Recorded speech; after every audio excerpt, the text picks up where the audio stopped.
I think there are two perspectives on Brexit that exist in the United States. Among those people who study international trade a lot, the international economy, the dominant view is that Brexit is not a sensible move for the UK, and that what the UK is doing is they're going to raise the costs of trading with Europe, and this will be damaging to the UK as a small economy.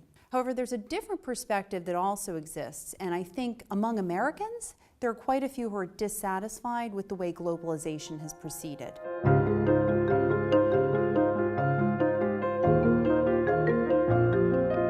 They look to Britain and see some sort of sympathy for what the UK is doing, and they see the decision to step back from deep integration as something they understand. Looking ahead, the British have three options with regard to trade agreements. One, they could try to strengthen the WTO and expand trade relationships and deepen trade relationships with those countries.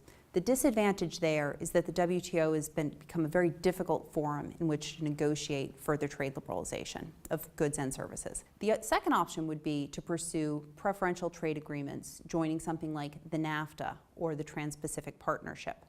The advantage there is you get a large market. The disadvantage at the moment with those agreements is that the United States is a big partner and they're not so keen on engaging in new trade relationships. The third approach the UK could pursue would be to negotiate a series of bilateral trade agreements with partners like Australia, Japan, Canada. The advantage of that would be that you could potentially get deep negotiations going over some areas like trade and financial services. The disadvantage of that approach is that trade agreements are more than just the sum of their parts, and so there's a real lost opportunity that comes from negotiating bilateral trade agreements.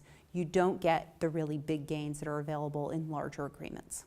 Although the importance of the United States and China are rising as export markets for the UK and have been rising over the last, say, 5 years, the European Union remains the UK's largest and most important trading partner, and it should be a very high priority for this government to negotiate continued tariff-free access to the EU market, and also to try to do as much as they can to reduce wait times at the border so that firms in the UK that are integrated into European supply chains can continue with that very productive and important work.